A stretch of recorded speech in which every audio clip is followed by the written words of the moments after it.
Assalamualaikum warahmatullahi wabarakatuh. Salam sejahtera untuk semuanya. Saya Pak Ali dari Inside Jember.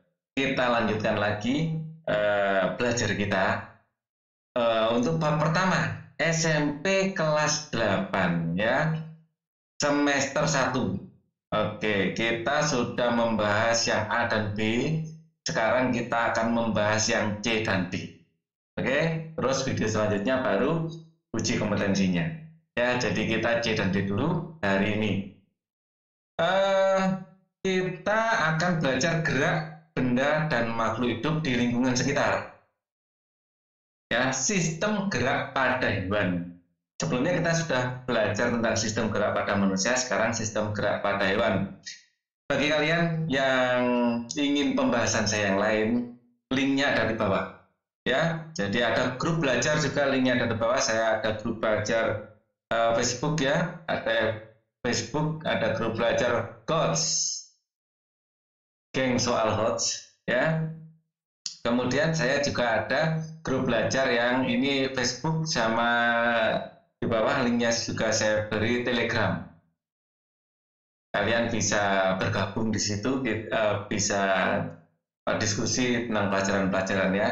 Nanti Pak Ali juga ada di sana, walaupun mungkin nggak setiap hari ada di sana, maksudnya selalu merespon, tapi saya usahakan sesering mungkin merespon. Terutama kalau soal-soal yang HOTS, sesuai dengan topiknya adalah GOTS, geng soal HOTS. Sistem gerak pada hewan. Ayo kita pelajari istilah penting ya, gerak hewan. Ada gerak hewan di udara, di darat, dan di air ya. Ada istilah streamline, ada aerofoil. Ya, streamline itu apa, aerofoil apa, kita pelajari hari ini. Mengapa penting? Mempelajari materi ini membantu kamu memahami bagaimana hewan di sekitar dapat bergerak, sehingga menginspirasi kamu untuk mengembangkan teknologi yang terinspirasi dari struktur dan fungsi sistem gerak hewan. Jadi kita sudah memiliki drone yang bentuknya seperti ikan, ada yang bentuknya seperti burung dan gerakannya seperti burung, ada seperti capung, macam-macam. Ya, ada yang meniru gerakan ular. Kita dengan meniru gerakan hewan bisa menciptakan teknologi. Ya, salah satu sifat makhluk hidup adalah bergerak. Hewan bergerak dengan berbagai macam cara. Misalnya hewan ada yang berjalan, ada yang terbang, ada yang berenang, merayap, dan sebagainya. Coba kamu perhatikan gerak hewan darat dan gerak hewan yang hidup di air, berbeda kan? Pasti berbeda. Darat, di air, dan di udara beda. Hewan di darat bergerak menggunakan otot dan rangkanya, terutama kaki. Di udara, ikan bergerak menggunakan sirip. Sebenarnya sirip adalah modifikasi dari tangan, dan bagian belakang itu modifikasi dari kaki. Ya, dan burung terbang dengan menggunakan sayap. Tahukah kamu bahwa kecepatan gerak hewan-hewan berbeda-beda? Mengapa demikian? Untuk menjawab pertanyaan tersebut, ayo kita lakukan aktivitas. Karena kebutuhannya juga berbeda. Menyesuaikan dengan kebutuhan. Ayo kita diskusikan, cermati data tentang kecepatan gerak hewan berikut ini. Ya, gajah kecepatan geraknya adalah 25 km per jam. Cukup cepat ya. Kita kalau berlari normal, lari pagi mungkin ya lebih kecil dari itu malah ya. 25 km per jam, 1 jam 25 km itu bawah sekali ya. Jerapah kecepatannya 60 km per jam kalau lari. Wah, ini lebih cepat lagi. Kerbau 50 km per jam, lebih cepat 2 kali lipat daripada gajah kalau lari ya. Kijang 97, ini hewan yang sangat-sangat cepat ya. Tapi lebih cepat ya pemburunya tentu saja. Di sini adalah harimau sampai 112 km per jam. Ya, seperti mobil di jalan tol. Kuda kecepatannya 76 km per jam, walaupun kuda ini terkenal dengan speednya, kecepatannya ya, lajunya, tetapi tetap kalah dibanding dengan harimau kijang ya. Di sini predator paling cepat ini.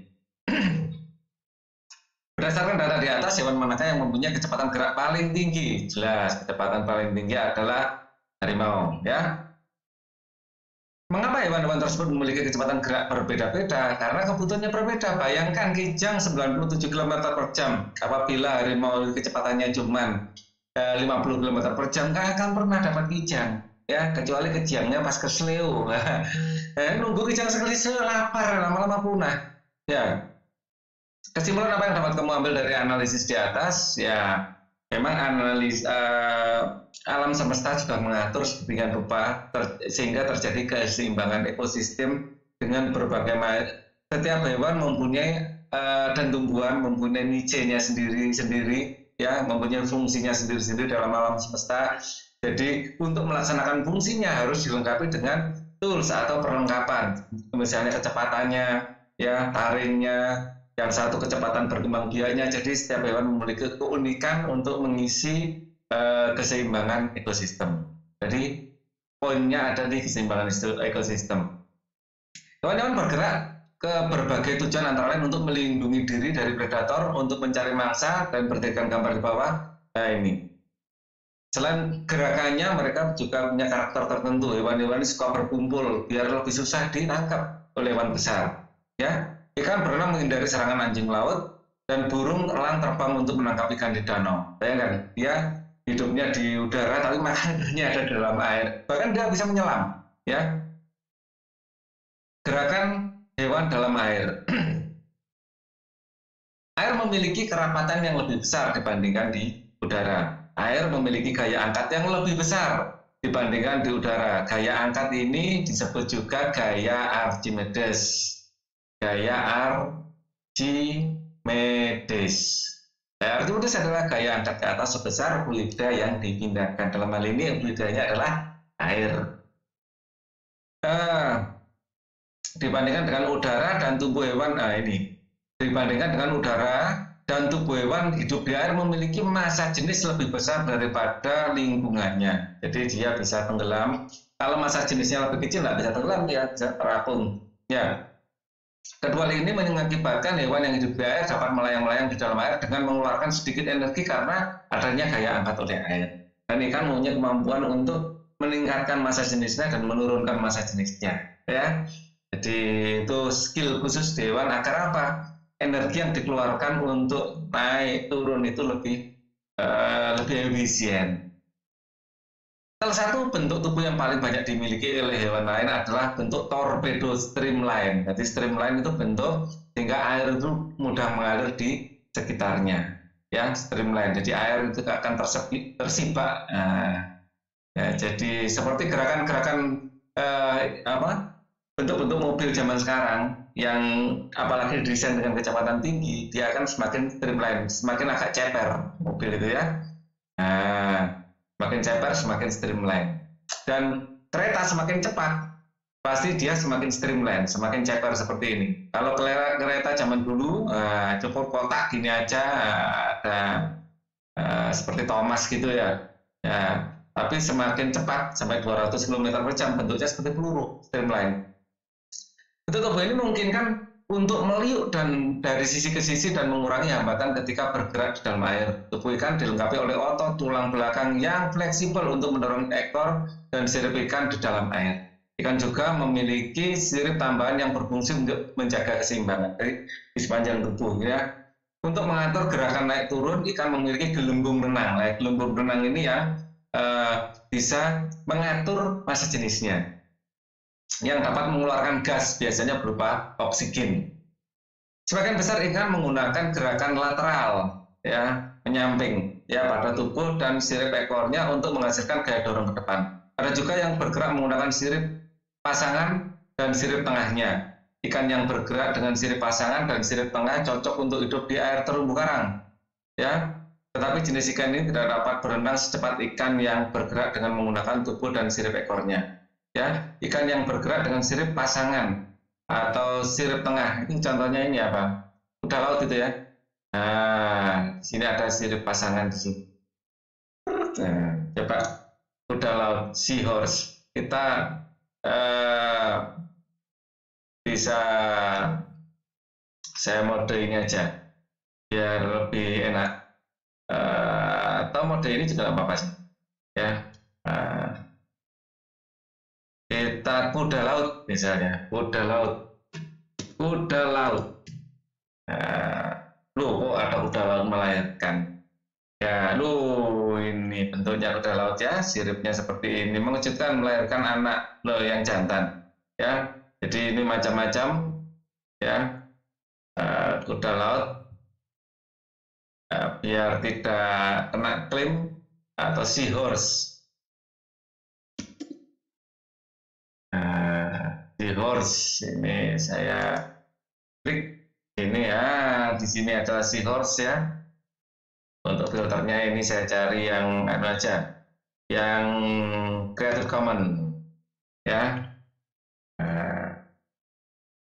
Seahorse swimming ya, kita lihat di sini dia tegak, biasanya berada di terumbu karang seperti ini ya, di sini ya.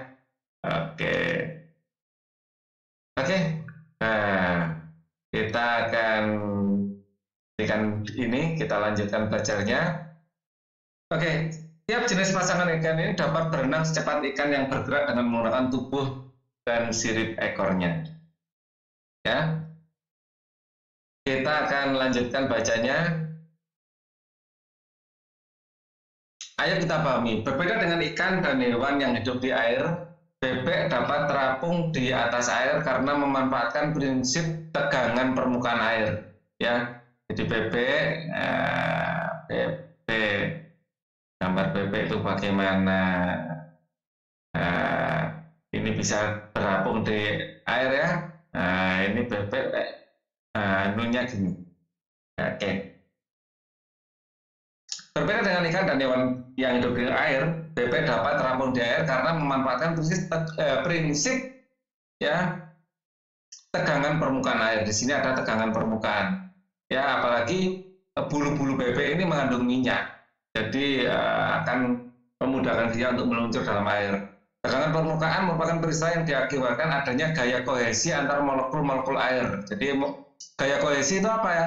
Gaya tarik antar molekul sejenis. Gaya tarik antar molekul sejenis. Dalam air ini adalah H2O atau air ya. Nah, di sini airnya memiliki gaya tarik menarik antara air dan sejenis sehingga membentuk tegangan permukaan yang mempertahankan bebek ini ada di atas air. Ya. Oke, ini bulat-bulat ini saya misalkan seperti airnya gitu ya. Selain nyamuk, anggang-anggang juga memanfaatkan gaya tegangan permukaan untuk dapat bergerak di permukaan air. Di sini walaupun dia berdiri di atas air, ya dia nggak tenggelam karena di sini kita perhatikan ada tegangan permukaan air. Tapi begitu kalian bantu pakai tangan kayak ini ya tenggelam dia sebenarnya, ya. Tapi di air tenang seperti ini, dia bisa berdiri. Namanya anggang-anggang, ya. Ini nyamuk sedang bertelur. Nah, bertelur jentik-jentik kan hidupnya di dalam air ya. Jadi saat bertelur dia itu bisa berdiri di atas air, ya. Kayak Shinobi dari Konoha bisa berjalan di atas air. Hewan gerak, hewan di udara. Gerak hewan di udara. Pernahkah kamu melihat burung yang sedang berterbang bebas di udara? Bagaimana burung tersebut dapat terbang dengan stabil di udara? Apa yang mempengaruhi gerakan burung tersebut? Tahukah kamu bagaimana cara burung dapat terbang dan melewati gravitasi bumi? Gravitasi adalah masalah utama yang dihadapi oleh hewan-hewan. Jadi ini adalah burung terbang, burung kok seperti kura-kura gini ya. Nah, gambarnya diperbaiki. Ya, nah ini aja saya gambar sayapnya dulu aja. Nah, berburu ternyata waktu terbang agak susah juga ya. Nah, ini kepalanya, nah, ini kakinya. Nah, seperti anggap saja ini burung yang bagus. Ya, pernah kamu ini dapat gaya gravitasi ke bawah? Ya, W sama dengan massa kali gravitasi ke bawah. Tetapi ada gaya angkat ke atas, namanya gaya F Archimedes juga. Ya. Bukan F Archimedes kalau yang ini ya, ini F karena ini tekanan udara. Udara ada yang ke bawah, ada yang ke atas, dan didesain ya kayak sayap pesawat gitu ya. Yang atas, yang bawah lebih cepat dari atas. Semakin cepat tekanannya bentar. Bentuknya kan seperti ini ya. Bentuknya seperti ini, berarti ini yang atas lebih cepat. Semakin cepat itu semakin rendah tekanannya, ya. Jadi bawah tekanannya akan lebih tinggi ke atas. Ya, desainnya seperti ini kan, kayak burung kalau dari samping itu kalau dipotong ya. Ini dicontoh oleh sayap pesawat terbang. Oke, saya lanjutkan lagi. Gravitasi adalah masalah utama yang dihadapi oleh hewan-hewan yang terbang di udara. Tubuh hewan-hewan tersebut harus memiliki gaya angkat besar untuk mengimbangi gaya gravitasi. Karena tidak mungkin tubuh hewan memiliki massa jenis yang mendekati massa jenis udara. Nah, ringan sekali seperti kapas nih, bisa ya. Jadi tidak mungkin. Salah satu upaya untuk memperbesar gaya angkat ada dengan menggunakan sayap. Prinsip yang sama diterapkan pada pesawat terbang. Jadi sayap dibentuk seperti ini sehingga lintasan udara ya yang ke atas itu lebih jauh daripada yang di bawah. Praktis lurus bawah, yang di atas kan membentuk kurva melengkung sehingga kecepatannya lebih tinggi. Semakin tinggi kecepatan, tekanannya semakin rendah. Misalnya ini adalah F1, di sini adalah F2, maka F2 ini lebih besar dari F1 sehingga ada gaya dorong ke atas. Ya, kita sering salah. Dikira kalau semakin cepat tekanannya semakin tinggi, padahal kebalik. Semakin cepat tekanannya semakin rendah. Oke. Sayap pesawat dibuat dengan prinsip menyerupai sayap burung. Sayap burung tersusun atas kerangka yang kuat dan ringan serta otot yang kuat. Sayap burung memiliki bentuk melengkung sehingga udara yang mengalir pada bagian atas sayap lebih cepat ya daripada bagian bawahnya. Hal ini mengakibatkan gaya angkat atau gaya dorong yang efektif untuk menggerakkan burung. Struktur sayap yang demikian disebut aerofil ya. Jadi dua istilah yang sebelumnya jadi misteri sekarang sudah terjawab. Streamline dan aerofil. Streamline itu adalah bentuk sehingga hambatan udara sekecil mungkin. Aerofil bentuk sehingga tekanan ke bawah lebih besar daripada tekanan ke atas. Sayap dikepakkan. Sayap memberikan gaya aksi terhadap udara di bawah sayap sehingga udara akan mengalir ke bawah. Sesuai dengan hukum 3 Newton, ketika benda pertama memberikan gaya aksi pada benda kedua, maka benda kedua juga akan memberikan gaya reaksi, ya, gaya aksi reaksi. Sama dengan berenang, kita sebenarnya menyimpan air ke belakang, justru tubuh kita ke depan.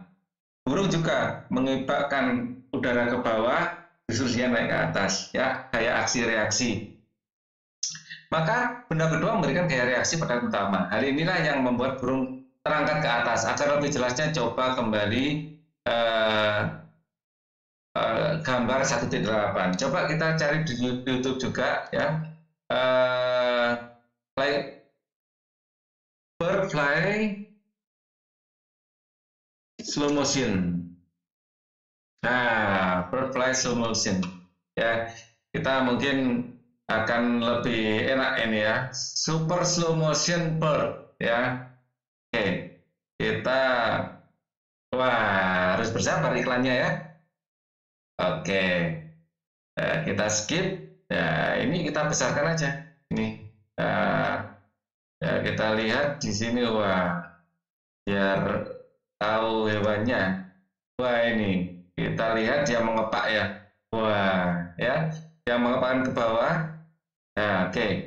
Jadi yang terjadi di sini adalah burung ini menyibakkan sayapnya ke bawah sehingga udara akan terapung ke atas, ya. Ya, di sini burung menyibakkan sayapnya kan ke bawah sini, ya, sehingga memberikan gaya aksi. Ya, gaya aksi ke bawah, maka akan ada gaya reaksi ke atas, ya, melawan gaya aksi. Ini adalah hukum Newton kedua, ya. Jadi ketiga, aksi reaksi. Hukum Newton ketiga, gaya aksi dan gaya reaksi. Oke, kita akan bersihkan ya layarnya. Kita kembalikan normal lagi. Coba kita lihat sedikit lagi, ya. Dan kita lihat sayap burung di sini, ya, bentuknya streamline. Oh, aerofil, maaf, aerofil. Jadi bentuk sayap burung itu seperti ini. Ya, ini yang dicontoh oleh pesawat udara, ya, seperti ini. Jadi udara di sini bisa lurus, ya, tetapi udara di sini akan naik ke atas terus baru ke bawah. Ya, sehingga lintasannya semakin jauh. Karena lintasannya semakin jauh, ya, akhirnya kecepatannya semakin tinggi. Karena kecepatannya semakin tinggi, tekanannya rendah. Jadi tekanan ke bawah lebih rendah daripada tekanan ke atas. Akhirnya bisa mempertahankan gerakannya naik, ya. Untuk sayap burung kalau dari samping seperti itu. Oke, ini kita Clear kan? Ya. Oke. Jadi ya, kita akan kembali ke sini lagi. Nah, ini disembunyikan sedikit. Gerak hewan di darat sekarang. Tuh, nggak nyala. Oke, sip. Gerak hewan di darat. Gerak hewan yang hidup di darat memiliki otot dan tulang yang kuat. Hal tersebut diperlukan untuk mengatasi inersia. Ya, hewan yang hidup di darat memiliki otot dan tulang yang kuat. Hal ini diperlukan untuk mengatasi inersia atau kelembaman, kecenderungan tubuh untuk diam atau bergerak. Ya, dan untuk menyimpan energi pegas, elastisitas untuk melakukan berbagai aktivitas. Bayangkan bagaimana jika kita berjalan, ya, seseorang mulai berjalan dengan menginjak lantai dengan kakinya. Ya, kita berjalan dengan menginjak lantai pada kaki. Ya, lantai kemudian memberikan gaya balik. Jadi kita memberikan gaya ke bawah, lantai memberikan gaya ke atas. Ini juga kayak reaksi hukum Newton ketiga. Lantai kemudian memberikan gaya balik yang sama dan berlawanan pada orang tersebut. Dengan gaya inilah yang menggerakkan orang tersebut ke depan. Dengan cara yang sama, seekor burung terbang ke depan memberikan gaya pada udara dengan mengepakkan sayapnya ke belakang. Tetapi udara tersebut mendorong balik sayap burung itu ke depan. Ya, jadi tadi sudah kita bahas. Gajah dan kerbau memiliki massa tubuh yang sangat besar. Ya, akibatnya untuk bergerak gajah dan kerbau harus melawan inersia. Inersia itu massa, ya, sama dengan massa, hampir sama dengan massa, tapi konsepnya beda sedikit. Nanti kita pelajari di SMA. Ya, kerbau harus melawan inersia yang nilainya juga sangat besar. Namun perbedaan struktur tulang serta kekuatan otot gajah dan kerbau membuat gajah mampu melakukan gerakannya lebih lincah daripada kerbau. Lain halnya dengan kuda dan harimau dan kijang ketika hewan tersebut memiliki struktur rangka dan otot yang sangat kuat. Kijang dan harimau memiliki bentuk kaki yang lebih ramping sehingga kijang dan harimau mampu menyimpan elastisitas yang tinggi. Tapi gajah nggak mungkin memiliki kaki yang ramping, nggak kuat, nanti bisa patah. Ya, apalagi tekanannya jadi sangat tinggi nanti, karena tekanan adalah F per A. Dengan F-nya sangat besar, A-nya juga harus besar agar tekanannya agak kecil. Ya, A itu adalah luas kaki gajah kalikan 4 karena kakinya ada 4, kalau kakinya ada 5 ya kalikan 5 kan gitu ya. Hal tersebut mengakibatkan pada saat berlari kijang dan harimau lebih banyak melompat ke udara dan meluncur di udara. Ya, hal tersebut mengakibatkan pada saat berlari kijang dan harimau lebih banyak melompat ke udara dan meluncur di udara. Gaya gesek udara lebih kecil daripada gaya gesek di permukaan tanah, membuat kijang dapat berlari dengan kecepatan yang lebih tinggi daripada kuda, karena kijang lebih banyak di udaranya, gaya geseknya lebih kecil. Oke. Sistem gerak pada tumbuhan. Tidak hanya hewan yang bergerak, tumbuhan pun bergerak. Ya, jadi ayo kita pelajari gerak endonom, gerak higroskopis, esionom, ya, endonom, mikroskopis, esionom, tropisme, taksis, nastia, apa istilah-istilah itu? Mari kita bongkar. Mengapa penting? Mempelajari materi ini akan membantu kamu memahami gerak pada tumbuhan di sekitarmu sehingga mendorong kamu mengembangkan teknologi yang terinspirasi dari struktur dan fungsi sistem gerak tumbuhan. Ya, jadi kita mempelajarinya terus kita mempelajarinya. Menurutmu apakah tumbuhan juga bergerak? Jawabannya ya. Bagaimana gerakan pada tumbuhan? Bagian apa saja dari tumbuhan yang bergerak? Ayo kita pelajari sistem gerak tumbuhan dengan penuh semangat. Perhatikan gambar ini adalah yang paling sering kita lihat atau sering dijadikan contoh. Ini adalah putri malu. Putri malu kalau kita sentuh daunnya akan menutup. Perhatikan gambar 1.45. Pernahkah kamu menyentuh daun putri malu? Mimosa pudica. Ya, apa yang terjadi jika daunnya disentuh? Bagaimana jika daun putri malu tersebut diberi rangsangan panas atau dingin? Ya, apakah perbedaan kecepatan menutupnya daun putri malu tersebut ada? Ada nggak? Kita akan jawab. Untuk menjawab semua pertanyaan tersebut, ayo kita lakukan aktivitas. Ya, ini pada percobaan ini kamu akan menyelidiki pengaruh rangsang terhadap gerak daun putri malu. Coba kamu duga, cobalah untuk melakukan pendugaan untuk membuat perkiraan berdasarkan informasi yang kamu ketahui atau pengalaman. Secara logika atau intuisi, kalau suasana panas gerakannya lebih cepat. Karena apa? Enzim-enzim itu bekerja itu lebih baik dalam suhu yang semakin panas asal tidak terbakar saja. Ya, ada suhu maksimumnya juga. Tapi kita lihat penjelasan di buku bagaimana. Jadi kita menduga-duga dulu. Yang kamu alami terhadap gerak daun putri malu ketika daun mendapat rangsangan, bila disentuh, diberi rangsangan suhu dingin, suhu panas ya. Kalian bisa menciptakan suhu dingin dengan seputar reaksi es ya. Oke, ini terus ada stopwatch ya. Berilah hawa dingin di bawah permukaan daun dengan meletakkan sebungkus es batu ya. Dengan menggunakan stopwatch, kita langsung baca aja hasilnya ya. Ini kalian lakukan sendiri di lapangan. Jika kamu mengamati dengan seksama, ternyata tumbuhan juga melakukan gerakan. Misalnya pada tumbuhan putri malu. Kenapa ini kita jadikan contoh? Karena yang gerakannya paling mudah diamati. Ketika daun tumbuhan putri malu disentuh, maka daun putri malu akan menutup. Ya, karena ada perbedaan tekanan tubuh di situ nanti. Kalau di sini jelaskan apa enggak, kita baca aja. Ya, gerakan menutup pada daun putri malu merupakan respon terhadap adanya rangsangan. Arah menutupnya daun akibat rangsangan adalah tetap meskipun diberi rangsangan dari arah yang berbeda. Mau dari atas, mau dari bawah, rangsangannya menutupnya tepat. Nah, ini disebut nanti sebagai nasti. Ya, kalau tropisme tergantung pada arah rangsangan. Kalau nasti tidak tergantung, dia memiliki gerakan khas. Ya. Bagaimana daun putri malu dapat menutup? Ketika daun putri malu dikenai rangsangan, akan terjadi aliran air dan ion-ion pada bagian ketiak daunnya. Adanya aliran air ini menyebabkan kadar air pada ketiak daun berkurang, sehingga tekanannya mengecil. Akibatnya daun putri malu akan menutup dan tampak seperti layu. Ya, adanya tekanan air, adanya aliran air yang ini ya. Ketika putri malu dikenai rangsangan akan terjadi aliran air dan ion-ion pada bagian ketiak. Ya, itu yang jawaban. Kenapa bisa bergerak? Meskipun pada pergerakan putri malu tidak ada perpindahan tempat, namun tumbuhan putri malu tersebut masih dianggap bergerak. Apakah tumbuhan lain juga bergerak? Jawabannya iya, tapi mempunyai gerakan khasnya sendiri.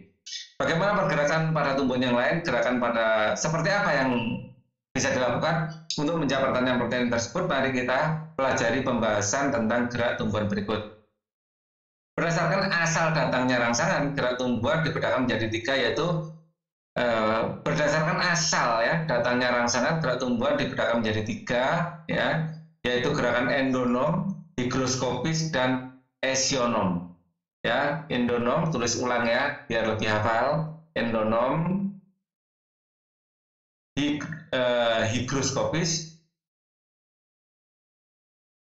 dan esionom. Ya, EHI, endonom, higroskopis, esionom. Gerak endonom. Apakah kamu pernah mengamati tumbuhan Hydrilla verticillata? Apakah kamu mengamati daun tumbuhan tersebut melalui mikroskop? Nah, di sini adalah apa?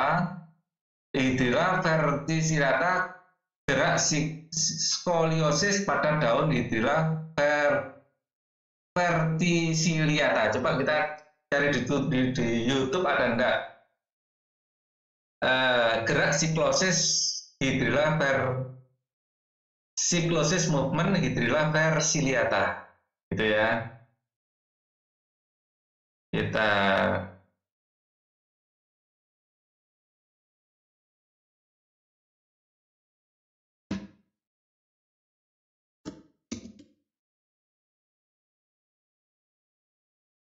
Hydrilla ya, coba walaupun kata-katanya nggak tepat-tepat sekali. Nah, di sini ada ya siklosis movement. Nah, di sini ada pergerakan ya. Kita zoom gini aja biar lebih tahu. Wah, ini gerak-gerak ya. Ada gerakan khas di sini ya. Oke, rasanya cukup. Kita kembali ke sini. Ya, di sini adalah sketnya. Jadi lebih enak memang biologi itu harus melihat seperti ini. Ya, ada gerakannya. Ya, oke. Tumbuhan Hydrilla verticillata. Ya, ini adalah tumbuhannya. Nah, ini gerak siklosis pada daun Hydrilla verticillata. Ya. Jika kamu mengamati daun tumbuhan Hydrilla verticillata, kamu akan melihat struktur seperti tembok yang di dalamnya terdapat butiran-butiran bulat warna hijau. Struktur seperti tembok tersebut merupakan sel daun. Di dalam sel daun tersebut terdapat cairan yang disebut dengan sitoplasma. cairan sel. Kalau protoplasma, cairan sel berserta organelnya. Jadi organel ditambah sitoplasma ini akan menjadi protoplasma. Jadi organel ini yang ini. Organel itu yang apa? Butir-butir hijau ini organelnya. Di dalam sitoplasma terdapat butiran-butiran bulat berwarna hijau yang disebut dengan kloroplas. Jika kamu mengamati kloroplas tersebut secara cermat, kamu akan melihat kloroplas tersebut bergerak berkeliling rotasi dalam sel tersebut disebut gerak siklosis. Ya, siklus itu berputar. Ya, pergerakan tersebut sebenarnya terjadi akibat pergerakan atau aliran sitoplasma di dalam sel. Gerakan ini terjadi secara spontan dan berasal dari dalam tumbuhan tersebut. Ya, akibat gerakan yang terjadi akibat rangsangan yang berasal dari dalam sel atau tumbuhan tersebut disebut gerak endonom. Ya, jadi definisi dari gerak endonom adalah gerak yang terjadi akibat rangsangan yang berasal dari dalam sel atau tubuh tumbuhan tersebut. Ya, rangsangan dari dalam. Rangsangan dari dalam tumbuhan itu sendiri. Endo itu dalam, ya. Oke. Kemudian kita lanjutkan. Ayo kita cari tahu selain gerak siklosis pada sitoplasma suatu sel, kebalik, ya. Selain gerak siklosis pada sitoplasma satu sel, carilah contoh gerak endonom yang lain bersama kelompokmu. Apakah ada ya endonom movement? Selain itu kita cari. Google itu selalu setia membantu kita, ya. Endonom movement, ya. Endonom movement. Nah, kenapa Pak Ali gunakan bahasa Inggris desain komplit? Ya, nah ini endonom movement. Kita lihat di sini apa aja yang ada di sini. Bahasa Indonesia ternyata. Wah. Itulah versi Sirata. Ya, hanya ini saja. Jadi ini kelihatannya ada itu komplit. Ya. Wah ini aliran. Ternyata banyak ya berbahasa Indonesia di sini. Wah. Jadi gerakan sitoplasma itu untuk sementara yang saya tahu, ya. Coba saya nanti akan browsing lah. Apa gerakan endonom yang lain yang ada? Yang saya kebayang endonom adalah itu. Yang jelas di dalam tumbuhan sendiri, di dalam sel, ya banyak sekali gerakan-gerakan. Di sini ada retikulum endoplasma. Di sini banyak sekali ribosom yang selalu bergerak, terus di sini ada badan Golgi yang bergerak. Jadi intinya banyak sekali gerakan-gerakan di dalam tumbuhan, bukan hanya kloroplas yang bergerak. Ya, di sini ada banyak sekali organel yang ada mitokondria yang jelas di sini, yang dia juga tidak diam, dia juga bergerak. Ya, dia di sini ada sentriol akan bergerak-gerak waktu di sini ada pembelahan sel terutama. Jadi macam-macam gerakan di dalam sel itu, di level sel banyak sekali gerakan. Sekarang gerakan higroskopis. Kalau tadi endonom adalah gerakan yang berasal dari dalam tumbuhan itu sendiri, sekarang higroskopis. Dari higro ini artinya air. Ya, kita lihat. Pernahkah kamu melihat buah polong-polongan seperti kacang kedelai, ya, glisin max, buah cangkring, Etrina varigata, dan buah biduri, Asclepias gigantea. Waduh, bacanya aja susah, apalagi ngapalinya. Ya, yang masih muda dan sudah tua. Perhatikan pada gambar 147 bagaimana kondisi buah-buahan tersebut ketika sudah tua. Nah, dia akan pecah, ya, polong-polongannya itu pecah dan bijinya bisa terlempar keluar. Ya, kalau ini pecah terus kemudian bijinya itu terkena angin, ya, terkena angin akan terbang kemana-mana. Dia mempunyai kayak parasit misalnya, ya. Ini adalah buah biduri, ya. Buah biduri ini bisa terbang kemana-mana, ya. Atau coba kita cari di sini, buah biduri ada enggak ya? YouTube biasanya komplit, buah biduri. Nah, kalian bisa banyak belajar selain videonya Pak Ali, di situ sudah tersedia banyak ya. Wah, ini buah biduri ya. Nah, mana yang sedang terbang? Tidak ada, tapi sayangnya ya, ya sudah ya. Nah, manfaat kesehatan malah ini ya. Oke, kita lanjutkan saja ke sini. Apabila kamu melihat polong-polongan yang sudah tua, kamu akan melihat buah polong-polongan tersebut membuka. Bagaimana buah polong-polongan tersebut dapat membuka? Ketika buah polong-polongan sudah tua, terjadi perubahan kadar air di dalam sel serta tidak merata. Akibatnya terjadi pengerutan pada bagian buah yang tidak merata. Pengurutan ini membuat buah polong menjadi terbuka. Pembukanya buah polong tersebut merupakan salah satu contoh gerak higroskopis. Jadi contohnya adalah membukanya polong-polongan. Selain membukanya polong-polongan, contoh gerak higroskopis yaitu membukanya dinding sporangium atau kotak spora pada tumbuhan paku. Ya, jadi paling tidak kita sudah ada dua gerakan ya. Satu polong-polongan, dan dinding sporangium. Jadi di bawah pohon paku, di bawah daunnya paku ya, ini anggap saja kita melihatnya dari bawah ya. Nah, di sini ada banyak sporangium yang ada banyak sporanya di sini ya. Kita gerak esionum, endonum sudah, higroskopis sudah, sekarang esionum. Gerak esionum adalah gerak tumbuhan yang disebabkan oleh adanya rangsangan dari luar tubuh. Tadi rangsangan dari dalam tubuh. Terus kedua itu karena kadar air ya. Jadi higroskopis tadi apa fokusnya? Kadar air ya.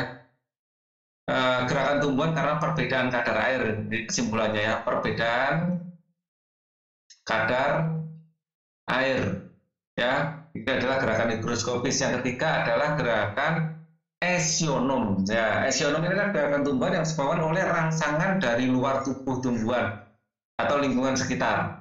Berdasarkan respon gerak yang dilakukan tumbuhan, gerak esionum dapat dibedakan menjadi gerak tropisme, taksis, dan nasti. Kalau tropisme ini nanti gerak arahnya sesuai dengan rangsang, nasti arahnya tidak sesuai dengan rangsang, kalau taksis seluruh bagian tumbuhan tersebut bergerak. Ya, arah sama dengan rangsang, kalau nasti arah tidak sama dengan rangsang, kalau ini seluruh bergerak. Nah, kata kuncinya itu dia ya, gerakan tropisme sekarang. Nah ini tropisme, arah kemanakah tumbuhan ujung batang tumbuhan pada gambar tersebut? Apakah gerak menuju jendela, arah datangnya cahaya, ataukah bergerak menjauhi cahaya? Apakah pertumbuhan tumbuhan tersebut tidak dipengaruhi oleh arah datangnya cahaya? Apakah tumbuhan tersebut juga berpindah tempat? Yang jelas dia bergerak sesuai dengan arah cahaya. Yang paling enak kita cari lagi di YouTube biar gambarnya itu bisa bergerak ya. Fototropisme. Nah, fototropisme time lapse. Nah, ini ya. Di sini ada di sini mulai tumbuh ya, tumbuh bergerak. Ini cahaya dari sini masalahnya ya. Bergerak ke sini, lalu cahayanya ke atas dan cahaya dari sini ya. Terus habis itu cahaya bisa dari sini ya, dan seterusnya ya. Di sini sudah cukup, jangan terlalu besar, dikecilkan saja. Ini sudah cukup ya. Ini sudah cukup menjadi sudah menjadi gambaran ya. Nah, bisa juga kalau cahayanya di tengah bagaimana? Ya, ini cukup menarik juga. Nah, ini cahayanya pakai lampu dari tengah, jadi seluruhnya menuju ke lampu. Oke, jadi intinya fotosintesis bukan hanya pakai matahari, pakai lampu juga bisa. Ya, kita kecilkan lagi. Kita kembali ke sini. Ya, pertumbuhan tanaman menuju arah datangnya cahaya. Tumbuhan tidak dapat berpindah tempat. Seperti halnya hewan, melalui gambar tadi kamu dapat mengetahui bahwa setiap ujung batang tumbuhan akan tumbuh menuju arah datangnya cahaya. Berbeda halnya dengan arah gerak pada tumbuhan akar. Ya, akar tumbuhan akan bergerak, ya ini akar juga bergerak, ya. Tumbuhan tidak dapat berpindah tempat, tapi akar dan ujung batangnya itu bergerak, ya. Berbedanya dengan arah gerak tumbuhan, akar tumbuhan bergerak, tumbuh menjauhi datangnya cahaya. Ya, kalau ini cahaya matahari, kalau batang bergerak mendekati cahaya matahari, ya akan tumbuh. Ya, kalau akar malah menjauh, ya, atau menuju pusat bumi, ya akar menuju pusat bumi, ya. Jadi nanti kita petakan lah namanya masing-masing apa. Kita baca dulu. Saya akan cenderung bergerak tumbuh menuju pusat bumi, akar, ya. Akar tumbuhan akan bergerak menjauhi datangnya mata cahaya dan akan cenderung bergerak menuju pusat bumi. Kedua gejala tersebut menunjukkan bahwa ada gerak tumbuhan yang arah gerakannya dipengaruhi oleh arah datangnya rangsangan. Gerakan tumbuh yang arahnya dipengaruhi oleh arah datangnya rangsang adalah disebut trofisme. Kalau menuju itu positif, ya. Kalau menjauhi negatif. Ini menuju, kalau negatif menjauhi. Kita baca dulu, ya. Oke.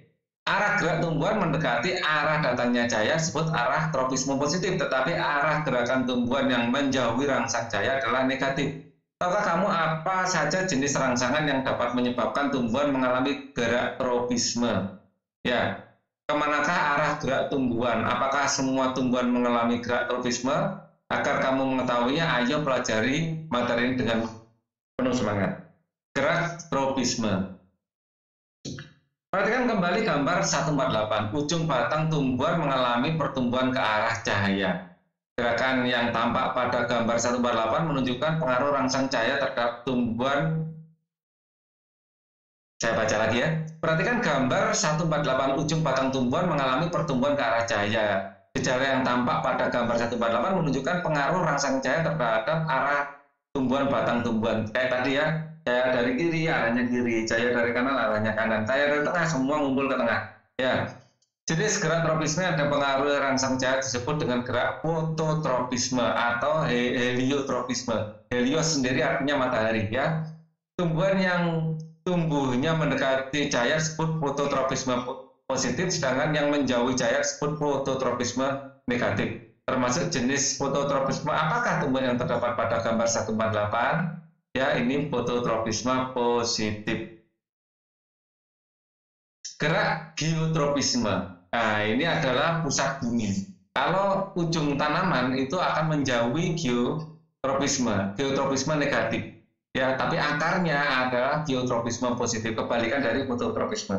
Perhatikan gerak tumbuhan akar jagung pada gambar 148. Melalui gambar tersebut terlihat akar jagung tumbuh menuju arah bawah atau pusat bumi. Ya, walaupun jagungnya dimiringkan, ya tetap arahnya ke bawah, ini membengkok. Setelah jagung diletakkan pada posisi yang miring, akar menjadi bengkok dan tumbuh kembali menuju pusat bumi. Ya, perhatikan pertumbuhan batang jagung. Terlihat pertumbuhan batang jagung ke atas menjauh pusat bumi. Ini akan geotropisme negatif. Ya, kalau ini geotropisme positif. Walaupun dibengkokkan, tetap akan ke bawah. Ya, geotropisme positif. Artinya apa? Memang dia ada kecenderungan untuk menuju pusat bumi.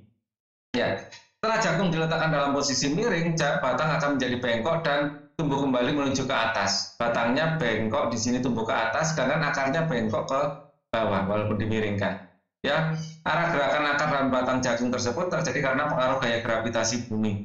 Gerakan akar dan batang yang demikian disebut geotropisme atau gravitropisme. Tropisme yang dipengaruhi oleh gravitasi.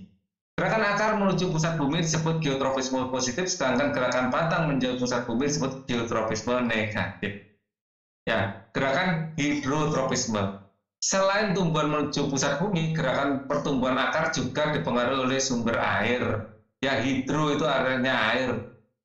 Pertumbuhan akar menuju air adalah gerak hidrotropisme. Jadi misalnya tumbuhan, ya, yang disirami bagian sini terus tiap hari disirami, nanti akarnya akan lebih banyak ke arah sini mendekati datangnya air. Ya, yang ke sini mungkin tidak banyak, ya. Di sini kering masalahnya, ya. Oke. Ini adalah tanaman. Biar tahu kalau ini tanaman. Ini saya akan scroll ke sini. Loh, tiba-tiba kalimat memberikan, bawahnya kalimatnya apa? Ya, nah, maka ini Maha Kuasa Tuhan yang telah memberikan, kalimatnya kan jadi enak, memberikan tumbuhan kemampuan tersebut sehingga tumbuhan dapat terus mendapatkan air pada dan dapat tetap hidup. Sekarang tiknotropisme disentuh. Ya. Beberapa tumbuhan seperti mentimun, kacang panjang, labu, anggur, dan markisa memiliki organ tanaman yang disebut sulur. Pada gambar tersebut terlihat sulur yang melilit pada batang. Bagian sulur tersebut akan melilit, ya. Ya bukan hanya perut yang melilit ya. Kalau perut melilit lapar, ya. Tentu ada rangsangan yang mempengaruhi gerakan sulur tersebut, yaitu sentuhan. Gerak melilitnya seluruh tumbuhan pada rambatannya merupakan contoh gerakan tiknotropisme dan arahnya sesuai dengan arah rambatannya. Ya makanya termasuk tropisme, bukan nasti. Kalau nasti arahnya tidak sesuai dengan rambatannya. Dapatkah kamu menyebutkan contoh lain gerak tiknotropisme?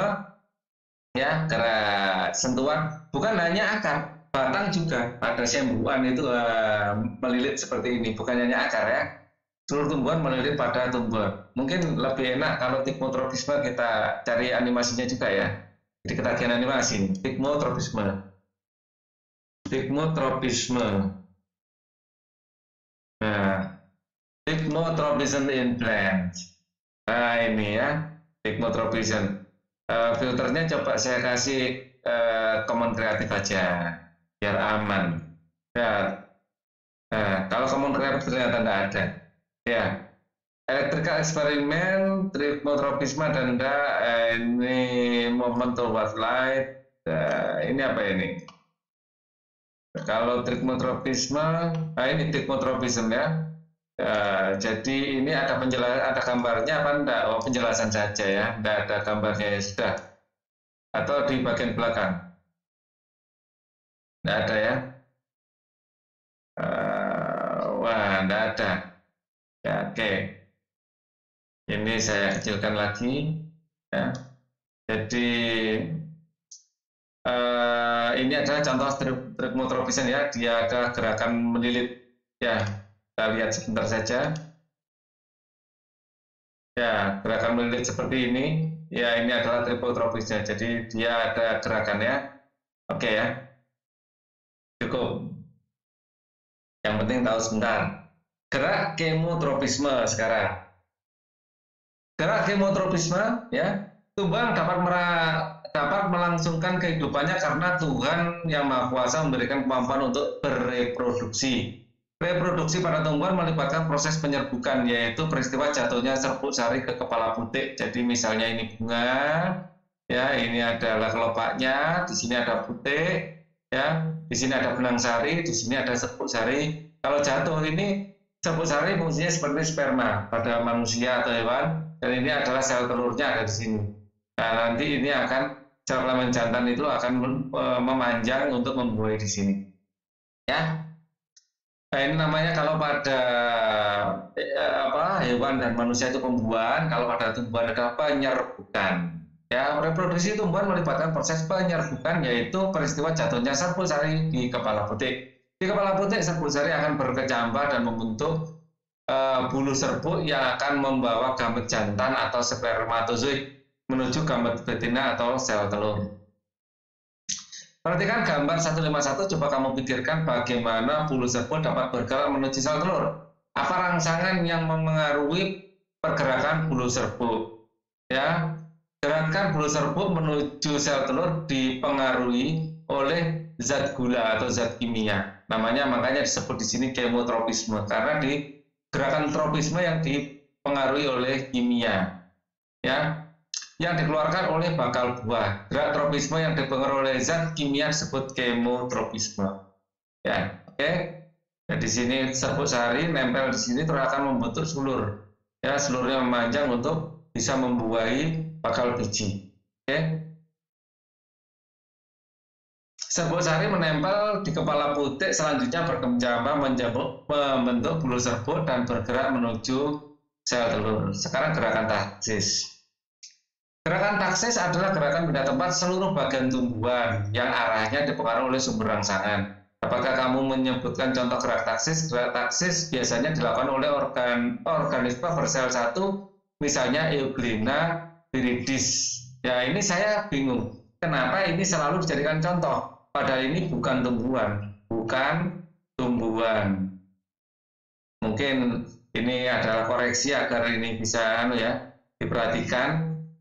Saya berharap ada yang guru atau penerbit yang melihat ini bukan tumbuhan karena nggak memenuhi kualifikasi sebagai tumbuhan untuk gerakan taksis ini. Namanya tumbuhan itu adalah multiseluler. Ya, kalau ini uniseluler ini adalah masuk protista. Ya, protista. Bukan masuk plantae. Nah, ini yang agak membingungkan. Kenapa protista bisa dijadikan contoh sebagai plantae? Tapi ya kalau dicontoh diulangan ya jawab aja ini ya. Euglena viridis gimana lagi? Buku acuannya seperti ini. Gerak fototaksis pada Euglena viridis. Euglena viridis merupakan organisme yang dapat dikelompokkan ke dalam alga atau protista mirip tumbuhan. Nah, mirip tumbuhan. Jadi bukan tumbuhan ya, protista mirip tumbuhan. Karena memiliki klorofil dan mampu melakukan fotosintesis. Dalam hidupnya, organisme tersebut membutuhkan cahaya, oleh karena itu Euglena viridis akan bergerak mendekati sumber cahaya. Namun, jika interaksi antara cahaya terlalu tinggi, Euglena viridis akan berusaha menghindar. Kemampuan berpindahnya Euglena viridis disebabkan karena organisme tersebut memiliki alat gerak berupa flagela dan reseptor cahaya. Pergerakan Euglena viridis ini disebut dengan fototaksis. Jadi seluruh bagian tubuhnya ikut bergerak. Walaupun ini bukan tumbuhan, ini adalah sudah dijelaskan di sini adalah protista mirip tumbuhan. Ya. Jadi gerakan protista bukan gerakan tumbuhan pada intinya ya. Contoh gerakan taksis lainnya adalah gerakan spermatozoa. Ini mungkin, nah ini termasuk pada bagian tumbuhan lumut dan paku. Baru ini tumbuhan lumut dan paku bereproduksi secara seksual dan menghasilkan sel kelamin jantan yang disebut dengan spermatozoid. Spermatozoid mampu bergerak menuju sel kelamin betina yang terdapat dalam archegonium yang tertarik oleh zat gula dan protein tertentu yang dihasilkan oleh archegonium. Pergerakan spermatozoid tersebut merupakan contoh gerak kemotaksis. Gerak kemotaksis adalah gerak taksis tumbuhan yang dipengaruhi oleh rangsangan zat kimia, dalam hal ini adalah zat gula. Ya, jadi contoh kedua di sini adalah spermatozoa tumbuhan lumut dan paku. Ya, jadi contoh yang taksis yang baik ya ini spermatozoa tumbuhan lumut dan paku. Ya. Gerak nasti sekarang. Gerak nasti, bukan nastiti ya, tapi nasti itu aja. Pada bagian awal pembahasan mengenai gerak pada tumbuhan, kamu telah melakukan percobaan dengan memberikan sentuhan pada tumbuhan putri malu. Apakah kamu masih ingat dengan hasil percobaanmu? Dari manapun arah datangnya sentuhan, arah gerakan dilakukan daun putri malu tetap, yaitu menutup ke arah yang sama. Artinya gerakan yang dilakukan oleh tumbuhan tidak dipengaruhi oleh datangnya rangsang. Gerak tumbuhan yang demikian disebut dengan gerak nasti. Gerakannya sudah tertentu, tidak tergantung arah rangsangan. Berdasarkan jenis rangsangannya, gerak nasti dibedakan menjadi beberapa jenis. Apa sajakah rangsangan yang dapat menyebabkan tumbuhan melakukan gerak nasti? Ayo pelajari. Gerak seismonasti, seismo gerakan, ya guncangan. Ya, gerak pada daun putri malu akibat diberi getaran atau sentuhan disebut dengan seismonasti. Ya, seperti gempa bumi, alat untuk mengukurkan seismograf. Nah, seismo sendiri adalah guncangan atau getaran. Adalah gerak nasti yang tumbuhan yang dipengaruhi oleh getaran atau sentuhan. Disentuh, lalu nutup. Ya, tapi kok besar sekali daunnya? Ini benar daun putri malu ini. Ya, bukan daun bunga merak. Ya, bukan putri malu. Ya, putri malu yang tadi sudah.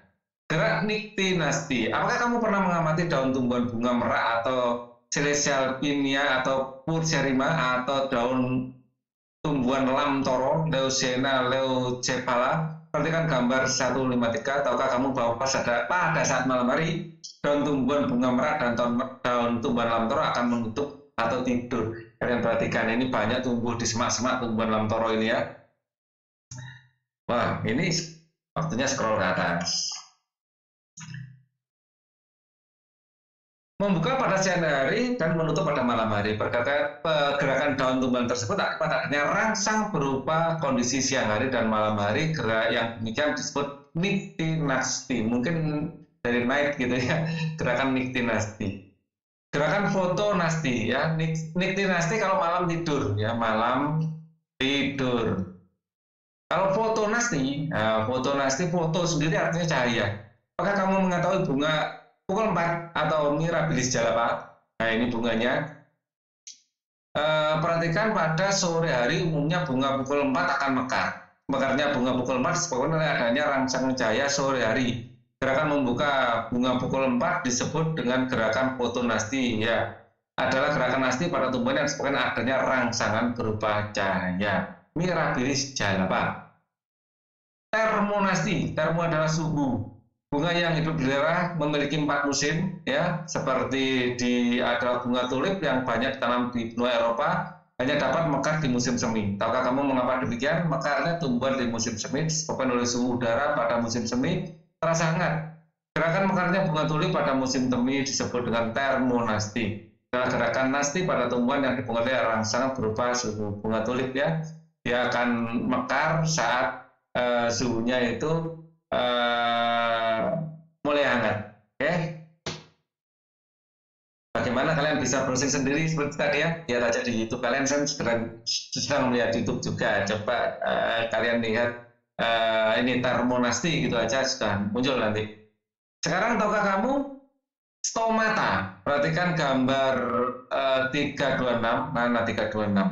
326 ini 354. Wow. 326 jauh ya. Pada halaman 135, stomata adalah lubang kecil yang terdapat pada permukaan daun. Jadi di bawah permukaan daun, ini bagian bawah ya. Ini ada lubang-lubang kecil. Kalau diperbesar bentuknya bulat seperti ini ya. Lubang kecil yang terdapat pada permukaan daun yang berfungsi untuk mengatur keluar masuknya gas karbon dioksida. Gas karbon dioksida itu masuk, CO2 masuk lewat sini dan oksigen akan keluar lewat sini.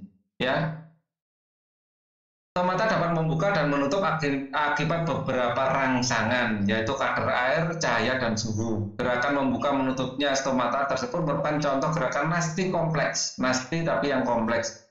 Bisa karena kadar air, cahaya, dan suhu. Gerakan nasti kompleks adalah gerakan tumbuhan yang disebabkan oleh beberapa jenis rangsangan. Ya, kadar air, cahaya, dan suhu. Nasti kompleks. Oke. Ayo kita lakukan mengidentifikasi jenis gerak tumbuhan di lingkungan sekitar. Amati tumbuhan yang ada di sekitar kamu, temukan 10 tumbuhan yang berbeda, kemudian identifikasi jenis gerakan yang dilakukan tersebut. Laporkan temanmu hasil temanmu ke gurumu. Yang jelas kalian bisa putri malu ya, putri malu. Jenis gerakan yang dilakukan adalah seismonasti, seismonasti. Apalagi dari lamtoro, lamtoro niktinasti. Terus apalagi tadi ada taksis, adalah pada spermatozoa, paku atau lumut. Apalagi gerakan ya sama ya, ini misalnya jambu mente atau jambu air atau mangga. Akarnya kan gerakannya adalah geotropisme, tropisme positif ya, atau sini dari fototropisme negatif ya, fototropisme negatif. Ini lebih cocok geotropisme positif gitu aja ya. Terus kecambah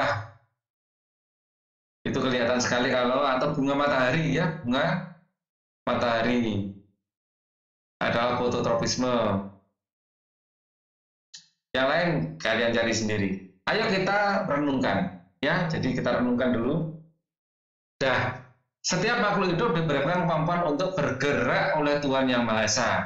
Dengan bergerak kamu dapat melakukan berbagai aktivitas. Tuhan telah menunjukkan kekuasaannya dengan memberikan kemampuan bergerak pada makhluk hidup. Ternyata yang dapat melakukan gerak tidak hanya makhluk hidup saja, bahkan benda tak hidup pun bergerak dengan menggunakan konsep gerak pada makhluk hidup. Contohnya benda mati dapat bergerak dengan konsep pada makhluk hidup adalah pesawat terbang.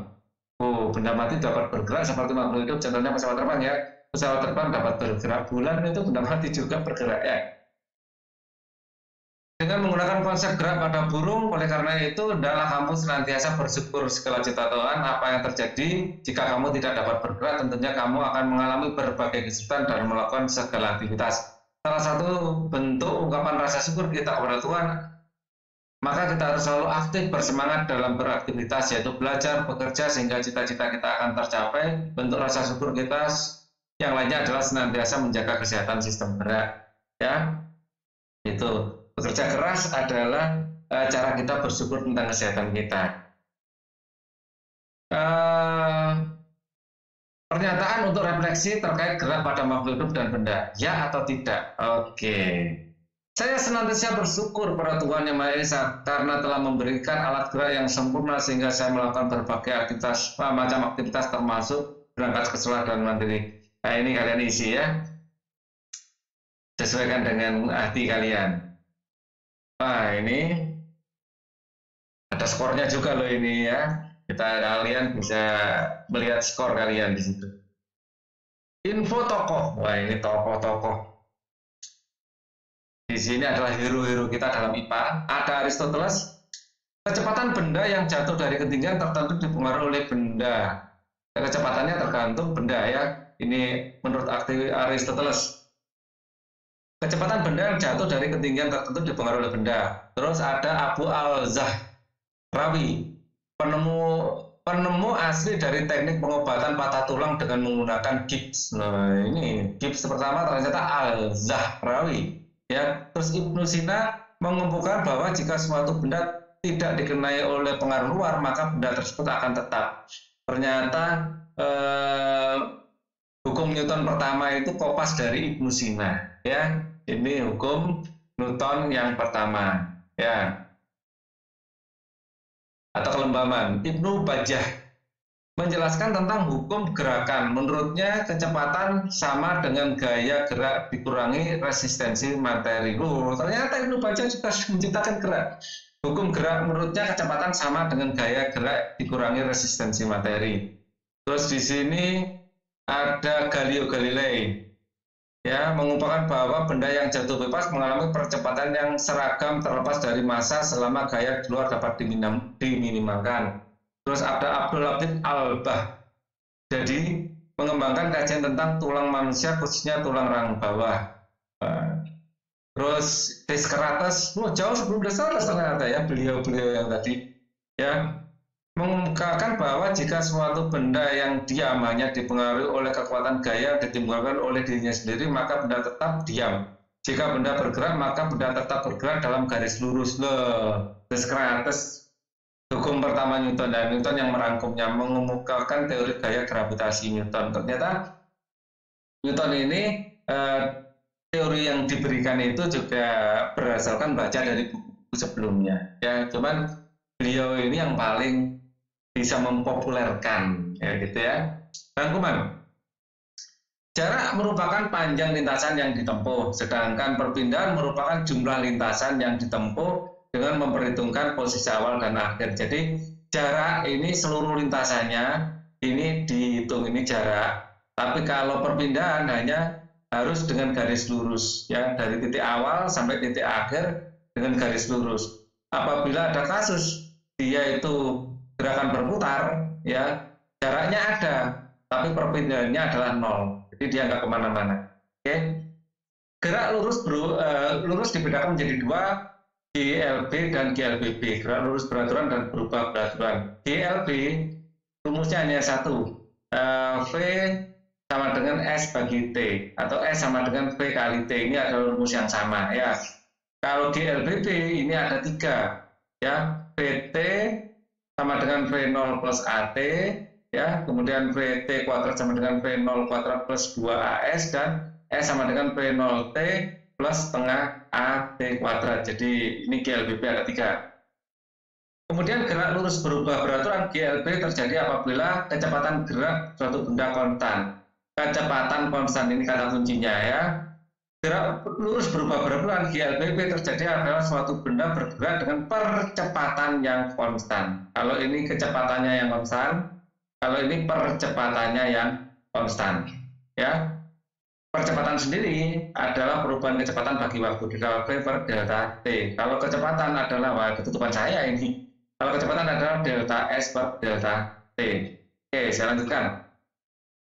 Gaya adalah tarikan atau dorongan. Gaya dapat mengubah bentuk, arah, dan kecepatan benda. Jadi gaya bisa diartikan tarikan atau dorongan.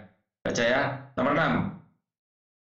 Gaya dapat dibedakan menjadi gaya sentuh dan gaya tak sentuh. Gaya sentuh, gaya yang cara memberikannya dengan menyentuh. Gaya tak sentuh bisa ada gaya gravitasi, bisa gaya listrik, dan gaya magnet. Gaya magnet. Oke, ini adalah gaya-gaya tak sentuh. Gaya sentuh contohnya adalah gaya otot dan gaya gesek. Gaya otot adalah gaya yang ditimbulkan oleh koordinasi otot dengan perangkat tubuh. Gaya gesek adalah gaya yang diakibatkan oleh adanya dua benda yang saling bergesekan. Gaya tak sentuh adalah gaya yang tidak membutuhkan kontak langsung dengan benda yang lain. Contohnya yang tadi gaya gravitasi, gaya listrik, dan gaya magnet.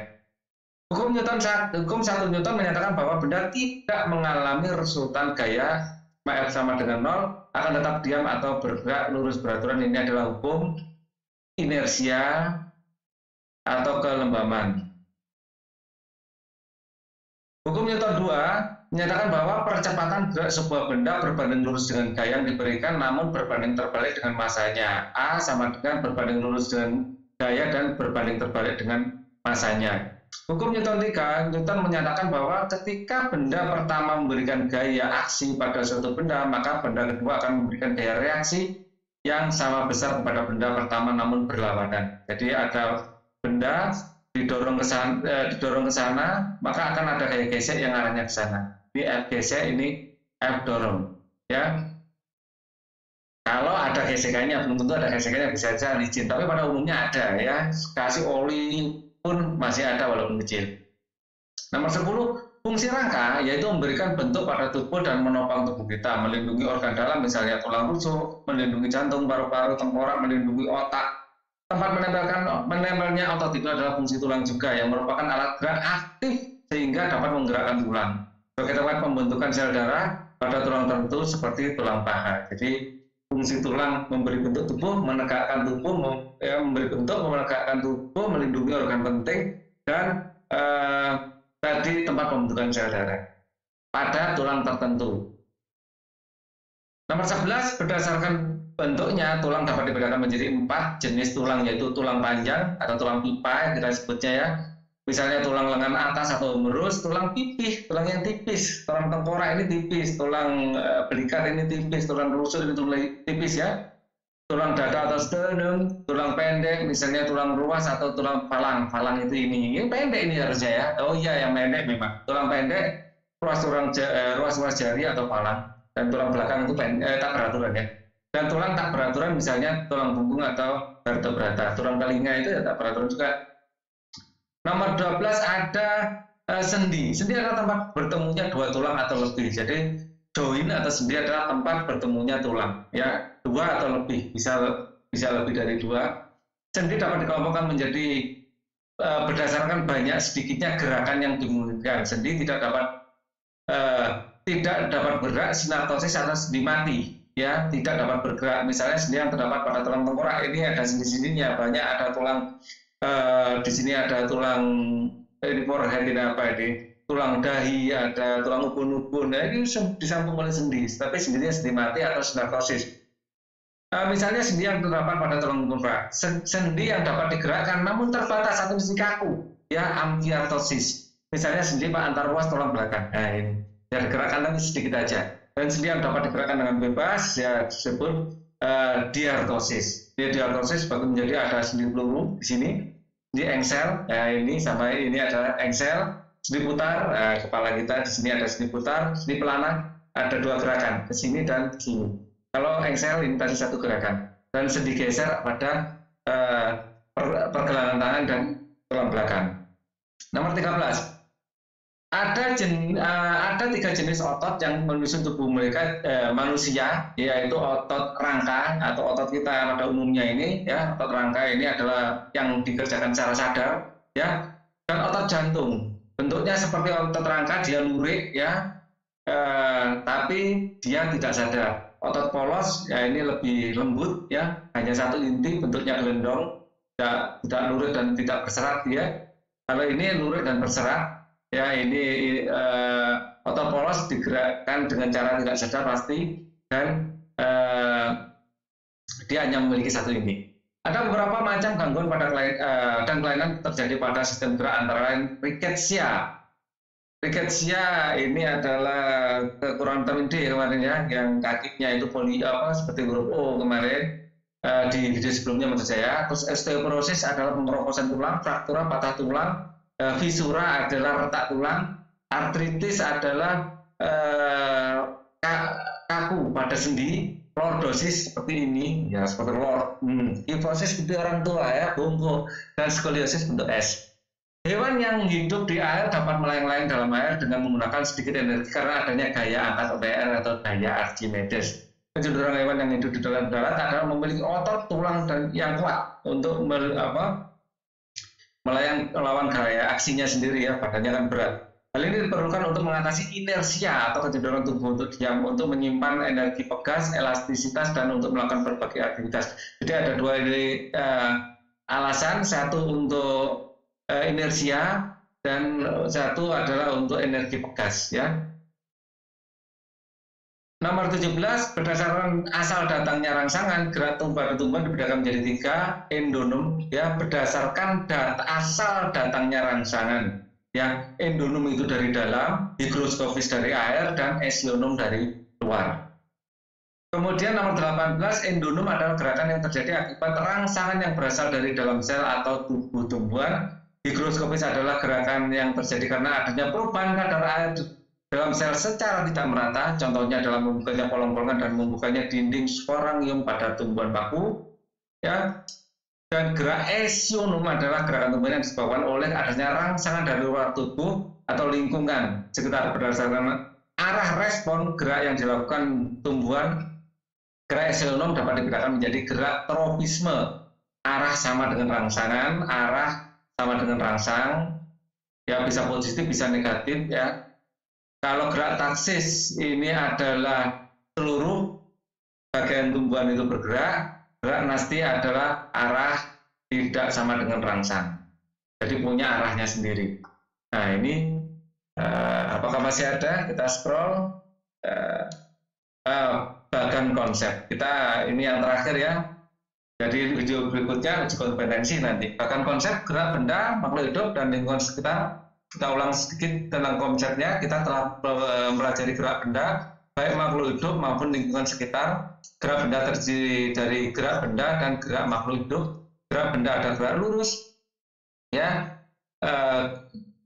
Ada jarak, ada perpindahan. Jarak itu adalah seluruh lintasan. Kalau perpindahan itu harus garis lurus. Kata kuncinya itu kelajuan adalah jarak bagi waktu, kecepatan adalah perpindahan bagi waktu, percepatan adalah delta A ya, sama dengan delta B per delta T. Ini adalah pada GLBB spesial ya. Oke, gaya ada gaya sentuh, tak sentuh. Gaya sentuh itu adalah gaya otot kita ya. Gaya gesek itu gaya sentuh, gaya tak sentuh ada gaya gravitasi, ada gaya listrik, ada gaya magnet. Hukum Newton ada hukum 1 atau kelembaban ya. Sigma F sama dengan 0, hukum Newton 2 ya. Percepatan ternyata berbanding lurus dengan sigma F dan berbanding terbalik dengan massa, atau bentuk seperti ini, sigma F sama dengan M kali A. Sigma F adalah resultan dari gaya. Hukum Newton ketiga adalah hukum aksi reaksi.